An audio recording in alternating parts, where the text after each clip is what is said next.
आज हम लोग चर्चा कर रहे हैं दलीय पद्धति के दोषों को दूर करने के उपाय।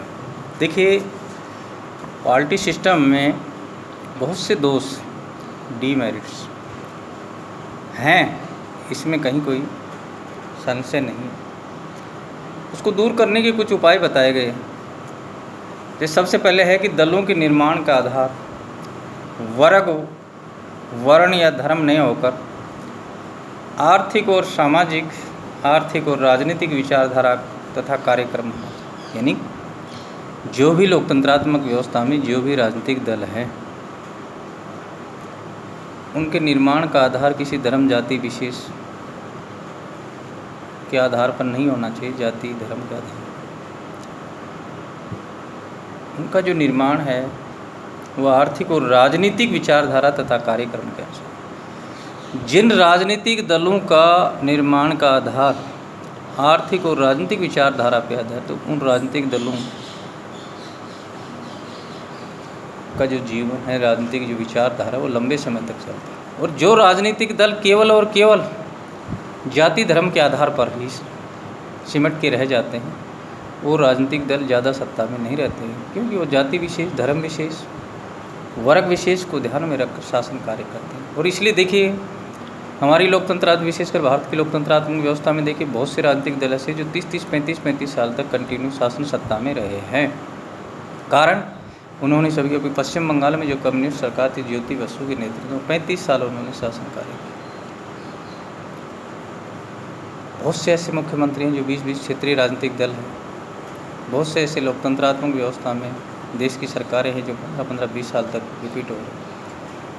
तो हम ये कहना चाह रहे हैं कि राजनीतिक दलों का जो निर्माण है जाति, वर्ग या धर्म के आधार पर नहीं, आर्थिक और राजनीतिक विचारधारा तथा कार्यक्रम होने चाहिए। उनके एक कार्यक्रम होने चाहिए कि हमारी नीति ये है, हम संपूर्ण समाज के हित में कार्य करेंगे, संपूर्ण देश के हित में कार्य करेंगे, संपूर्ण राज्य के हित में कार्य करेंगे। तो ही राजनीतिक दलों को ये, अगर कोई राजनीतिक दल जाति वर्ग विशेष तक सीमित है तो उस राजनीतिक दल की विचारधारा को जनता ज़्यादा समय तक बर्दाश्त नहीं करती। इसके बाद दूसरा, शिक्षित जनता।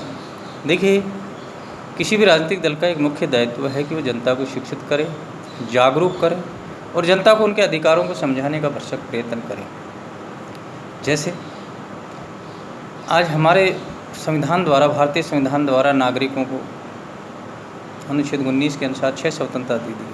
विचार और भाषण की स्वतंत्रता, अभिव्यक्ति की स्वतंत्रता है, अबाध निवास की, अबाध भ्रमण की स्वतंत्रता है। यानी हर व्यक्ति को अपने विचार व्यक्त करने का अधिकार है, चाहे वो किसी भी राजनीतिक, हम सत्तारूढ़ राजनीतिक दल की या सरकार के कार्यों की आलोचना कर सकते हैं, ये व्यक्ति का अधिकार है। समानता का अधिकार हमारे संविधान ने दिया कि अनुच्छेद 14 के अनुसार सभी व्यक्तियों को कानून की दृष्टि से समान अधिकार है। किसी प्रकार का भेदभाव नहीं किया जा सकता, हमारी संविधान निर्माता। उसी प्रकार स्वतंत्रता का अधिकार, धार्मिक शिक्षा और संस्कृति का अधिकार, हमें मौलिक अधिकार दिए गए। समानता का अधिकार दिया गया अनुच्छेद 14 से 18, स्वतंत्रता का अधिकार दिया गया अनुच्छेद 19 से 22, शोषण के विरुद्ध अधिकार दिया गया है 23 से 24, धार्मिक स्वतंत्रता का अधिकार दिया गया अनुच्छेद 25 से 28, संवैधानिक शिक्षा और संस्कृति का अधिकार है, संवैधानिक उपचारों का अधिकार है। यानी कि अनुच्छेद 14 से 32 तक मौलिक अधिकार दिए गए। हर नागरिक को अपना विकास करने का, अपने व्यक्तित्व का विकास करने के लिए अधिकार है। अगर हमारे अधिकारों का हनन हो रहा है तो हम उनकी मांग कर सकते हैं, अधिकारों की लड़ाई लड़ सकते हैं अहिंसात्मक तरीके से। तो यानी राजनीतिक दल, और ये सब कब होगा? जब जनता शिक्षित होगी, जागरूक। अगर जनता है शिक्षित है, रूढ़िवादी है, संकीर्ण विचारधाराओं से ग्रसित है, आपस में एक दूसरे की जाति विशेष के आरोपों से ग्रसित है, धर्म के आधार पर अगर जनता बनती है, देश की एकता और अखंडता में आकर खतरा है। तो अगर जनता शिक्षित नहीं है, जनता जागरूक नहीं है, तो फिर राजनीतिक दलों ज़्यादा लंबे समय तक सत्ता में नहीं है। इसके बाद में है, दलीय नेताओं और कार्यकर्ताओं को स्वार्थ की भावना नहीं होनी चाहिए, सच्चाई का साथ देना चाहिए। अगर हर नेता का यही है कि केवल मुझे मेरे और परिवार के भरण पोषण तक ही सीमित रखना है, मुझे केवल मेरा और मेरा परिवार का ही भला, कार्यकर्ताओं की भी अगर स्वार्थ की लालसा है कि मैं तभी काम करूँगा जब मुझे कोई पोस्ट प्राप्त होगी, पद प्राप्त होगा, जब तक त्याग की भावना नहीं होगी कार्यकर्ताओं और नेताओं में, जब तक वो जनता के हित के बारे में नहीं सोचेंगे, कोई भी राजनीतिक दल ज़्यादा लंबे समय तक वो शासन सत्ता में नहीं रह सकता है। इसके बाद में है कि साहब दलीय अनुशासन भी होना बहुत ज़रूरी है। हर दल में एक अनुशासन होते हैं। कार्यकर्ता मांग करें, सरकार के कार्यों की आलोचना करें, अपने लोकल एमएलए एमपी से अगर कोई शिकायत है तो अनुशासन में रहे कि ये नहीं है कि सरेआम उसकी आलोचना करें जिससे जनता में गलती हो। इसके बाद में विभिन्न दलों परस्पर सहिष्णुता और सहनशीलता होना जरूरी। देखिए, जनता में भी सहिष्णुता और सहनशीलता होना जरूरी है। किसी भी समस्या का समाधान केवल हम हिंसात्मक तरीके से नहीं कर सकते। वही दायित्व है जो सत्ता में बैठे हैं, जो राजनीतिक नेता हैं, जो कार्यकर्ता हैं, उनका भी एक दायित्व है कि आपस में जाति वर्ग विशेष के आधार पर एक दूसरे से लड़ाई झगड़ा नहीं करें, एक दूसरे की समस्याओं को समझें।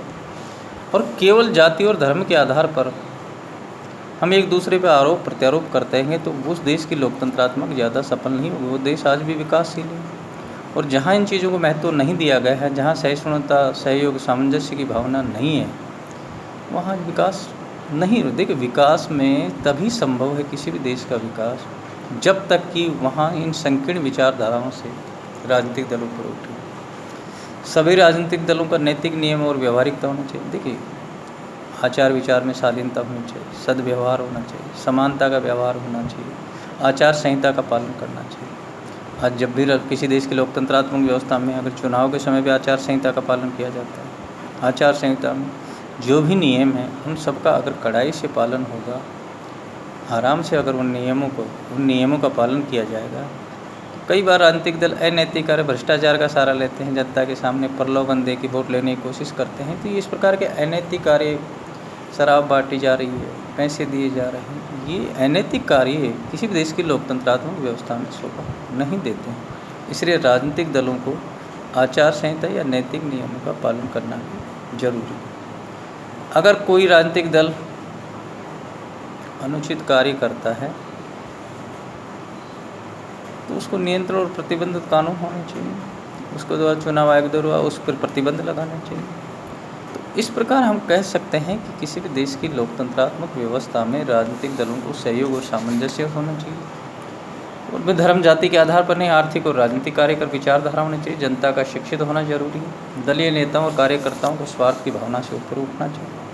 आपस में परस्पर सहयोग, सहिष्णुता और शालीनता के आधार पर कार्य करना चाहिए। और नैतिक नियमों का और व्यवहारिकता का यानी आचार संहिता का पूर्ण पालन होना चाहिए। तभी वो राजनीतिक दल देश के हित के बारे में सोच सकते हैं, लंबी पारी खेल सकते हैं और सत्ता में बने रह सकते हैं।